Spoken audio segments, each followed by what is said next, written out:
You've been living a lie. Not the kind you tell others, but the kind you tell yourself. Every morning you wake up believing you're in control, that you know who you are, that your thoughts and reactions belong to you. But here's what no one wants to admit. The version of yourself you present to the world is nothing more than a carefully constructed mask, and underneath that mask lives a stranger, a shadow. And that shadow has been running your life from the darkness while you take credit for the performance. Most people spend their entire existence fighting this shadow, suppressing it, pretending it doesn't exist. They meditate it away, positive think it into submission, or bury it so deep they forget it's there. But what if I told you that your shadow isn't your enemy? What if the very thing you've been running from is actually the key to unlocking a level of mental strength most people will never experience? This isn't about becoming a better person. This isn't about healing your inner child or finding your authentic self. This is about something far more dangerous and infinitely more powerful. This is about shadow work, the kind that doesn't make you feel good, the kind that strips away every comfortable illusion you've built about yourself and forces you to face what you really are. Because once you stop fighting your shadow and start working with it, something shifts. You stop being controlled by unconscious patterns. You stop reacting from old wounds. You stop bleeding emotional energy all over every situation. You become someone who cannot be shaken. Someone who operates from a place of integrated power. Someone who has access to the full spectrum of their psychological arsenal, not just the parts they're comfortable showing the world. But here's the thing about real shadow work. It's not what the self-help industry has packaged and sold you. It's not journaling exercises and guided meditations. It's psychological archaeology of the most brutal kind. It's excavating the parts of yourself you buried alive and learning to breathe life back into them.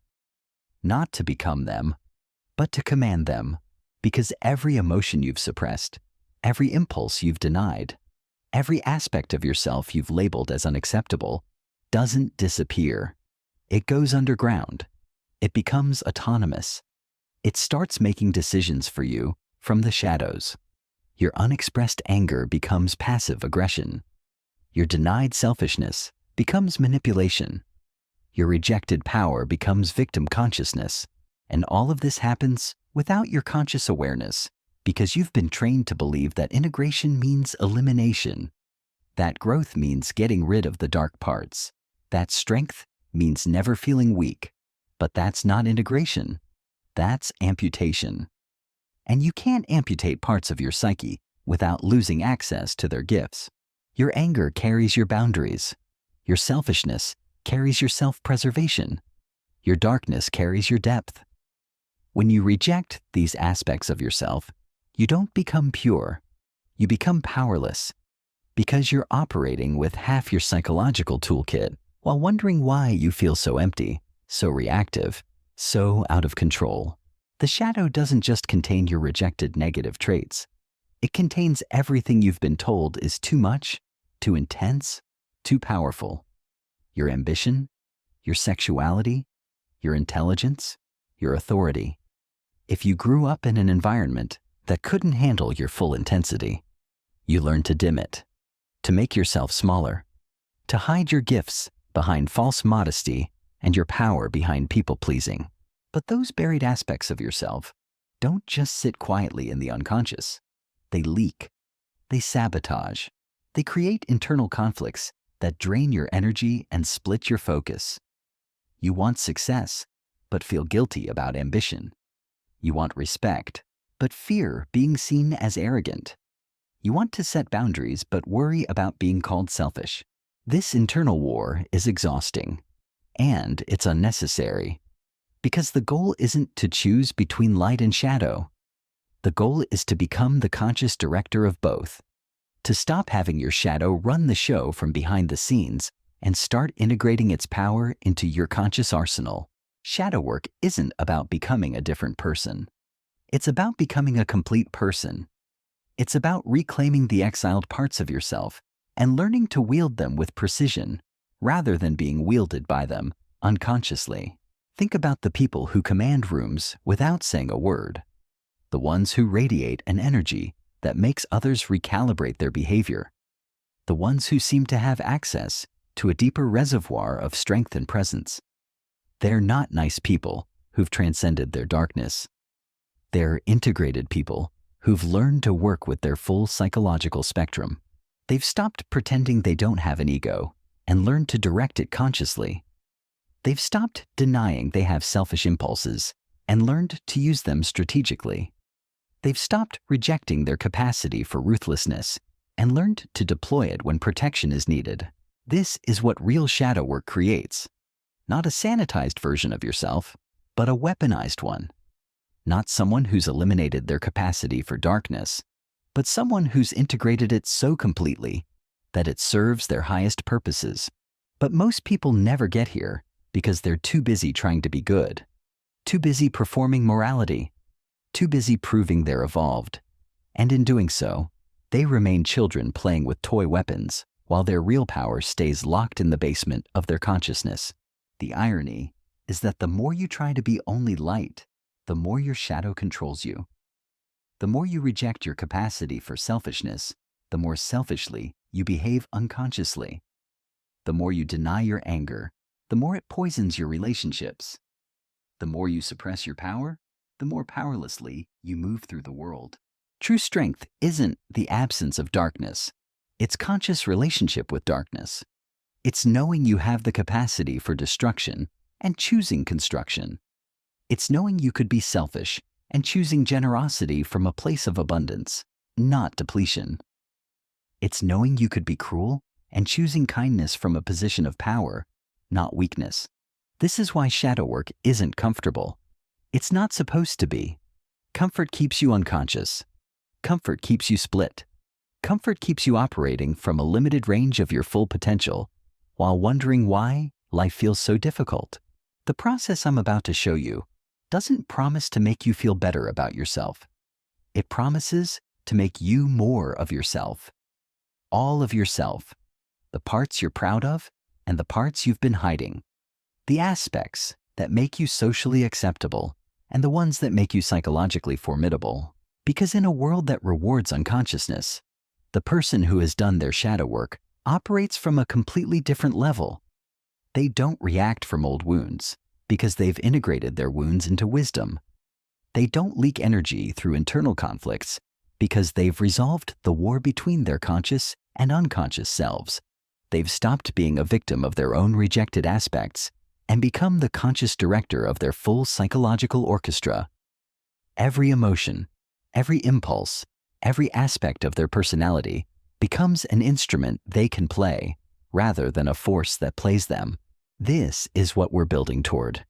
Not a better version of who you think you should be, but a complete integration of who you actually are. Not the elimination of your shadow, but the conscious harnessing of its power.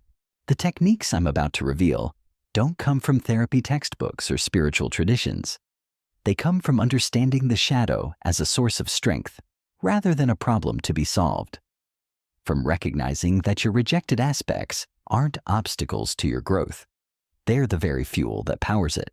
But before we dive into the specific methods, you need to understand something crucial about how the shadow actually operates in your daily life.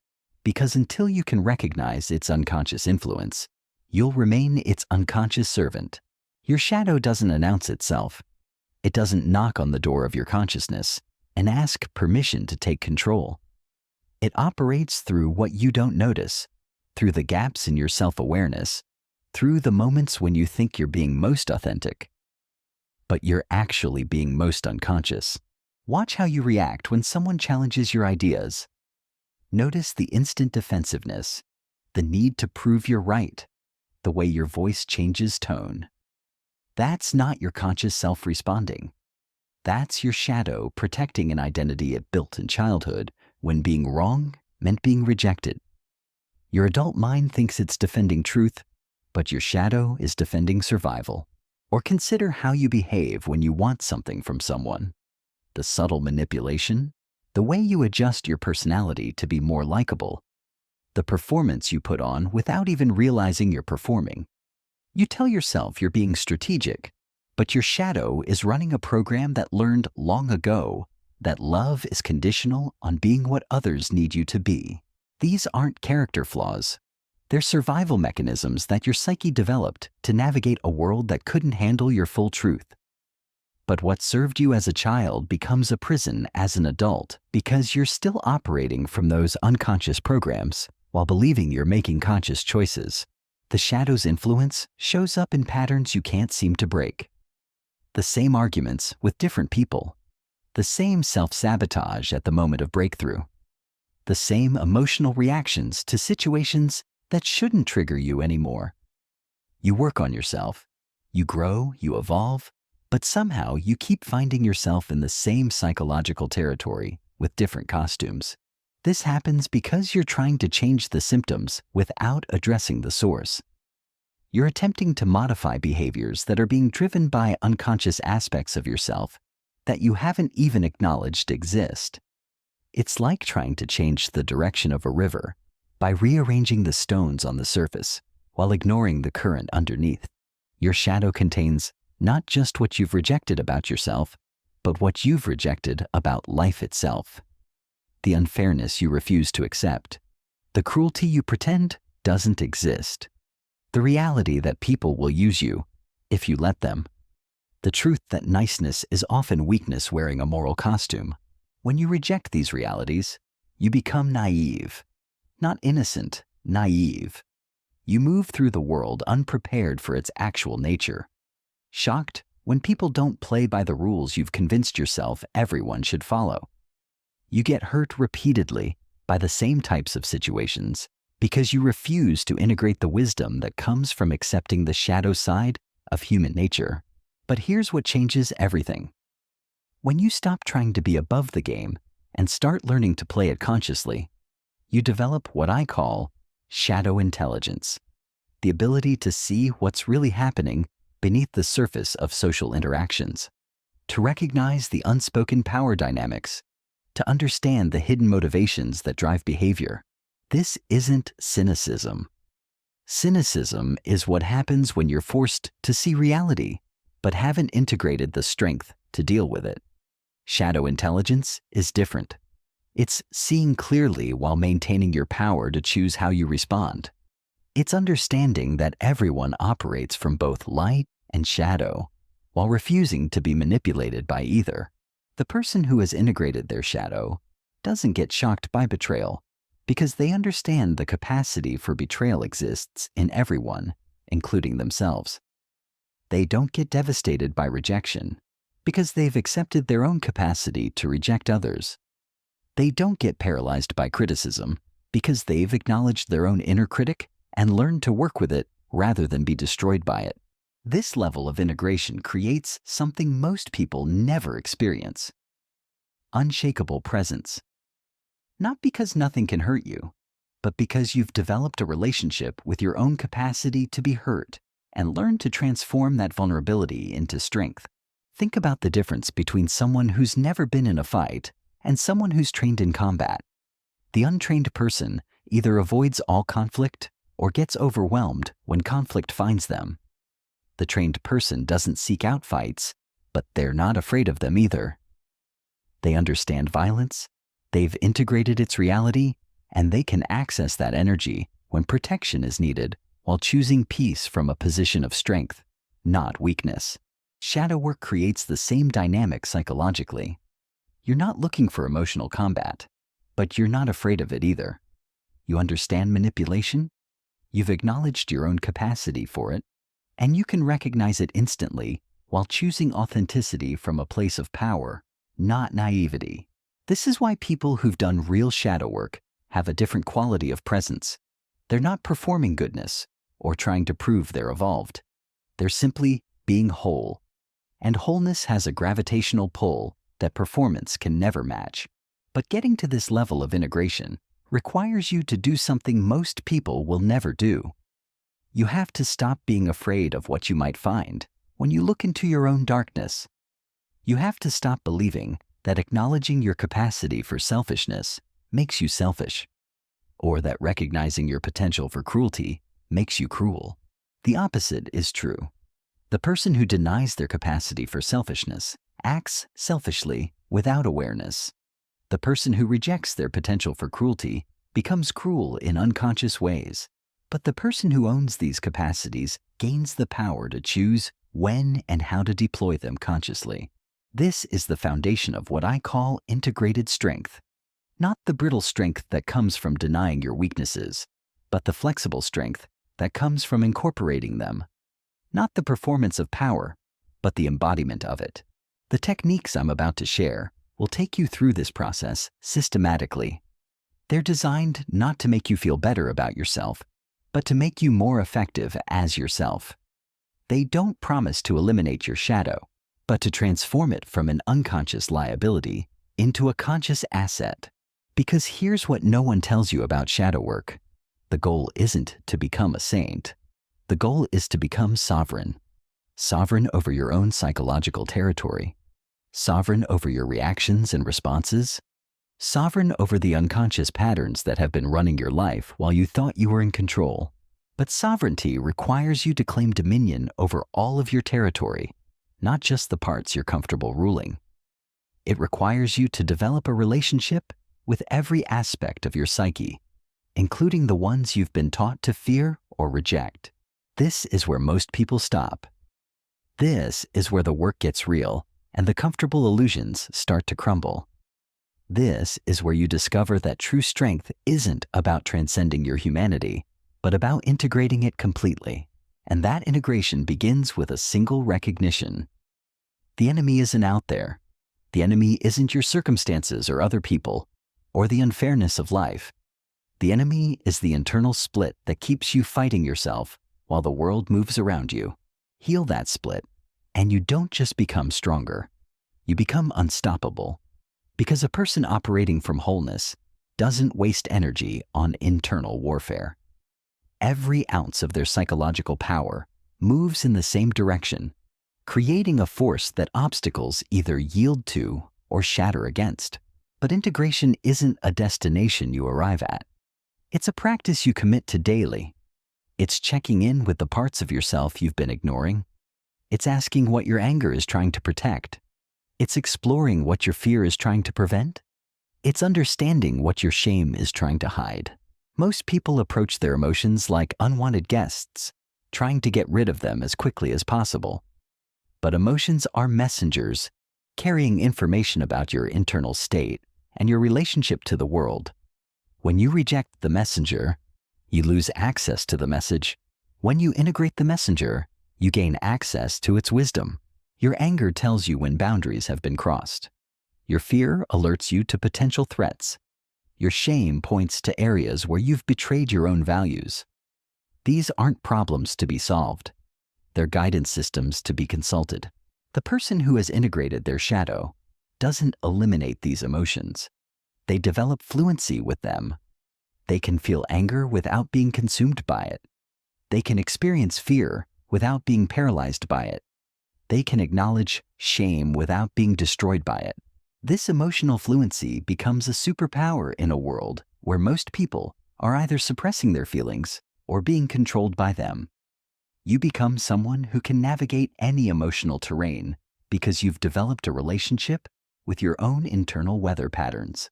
But the deepest level of shadow work goes beyond emotions into identity itself. Who you think you are is largely constructed from what you've been told you should be, mixed with reactions against what you've been told you shouldn't be. Your personality is often just a collection of adaptations to environments that no longer exist. The rebel teenager becomes the contrarian adult. The people-pleasing child becomes the boundaryless grown-up. The criticized kid becomes the perfectionist professional. These aren't your true nature. They're survival strategies that calcified into identity. Shadow work dissolves these false identities by revealing the fears and needs that created them. It shows you how much of your personality is actually just armor you put on. So long ago, you forgot you were wearing it. And beneath that armor lies something far more powerful than any constructed identity could ever be: your essential nature. The part of you that exists before conditioning, before trauma, before the world told you who you needed to be to survive. This isn't some mystical concept. It's the core operating system of your psyche, running underneath all the programs you've installed over the years. When you access this level of yourself, everything changes. You stop needing external validation because you found internal authority. You stop being triggered by criticism because you're no longer defending a false identity. You stop feeling empty because you've reconnected with the source of your own energy. This is what integration actually creates. Not a perfect person, but a complete person. Not someone without problems, but someone with the capacity to transform problems into power. Not someone who never feels pain, but someone who can alchemize pain into wisdom. And here's the ultimate paradox of shadow work. The more you accept the parts of yourself you've been trying to change, the more naturally they begin to transform. Not through force or willpower, but through the organic process that happens when something hidden is finally seen and accepted. Your patterns lose their unconscious grip on you. Your reactions become responses. Your automatic behaviors become conscious choices. You stop being lived by your psychology and start living through it. The person who emerges from real shadow work doesn't need to convince anyone of their strength. It radiates from them like heat from a fire. They don't need to perform their wisdom. It shows up in how they move through challenges. They don't need to prove their worth. It's evident in how they treat themselves and others. This is the ultimate strength.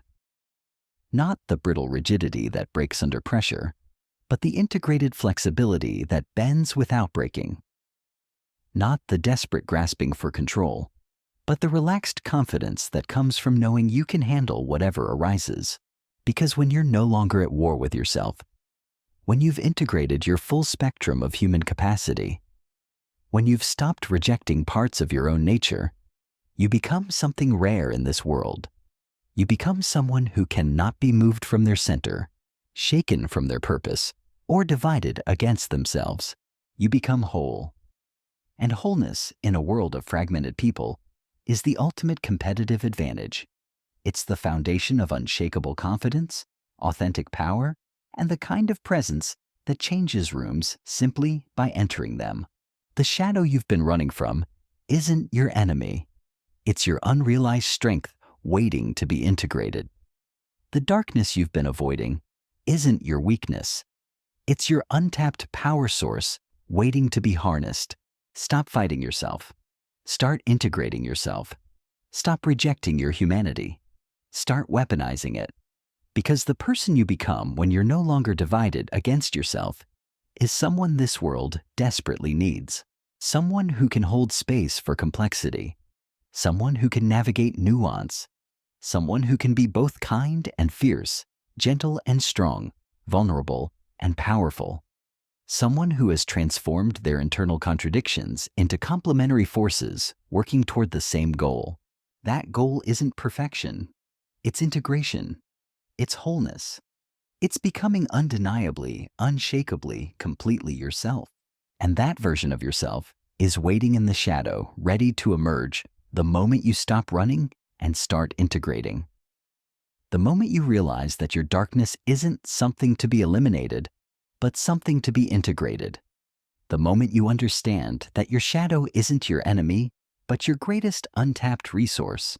The work begins now. Not tomorrow, not when you feel ready, but now. Because every day you remain divided against yourself is another day you're operating at half your potential. Another day you're letting unconscious patterns run your life. Another day you're missing out on the integrated strength that comes from being completely, authentically, powerfully yourself. Your shadow is calling. It's time to answer.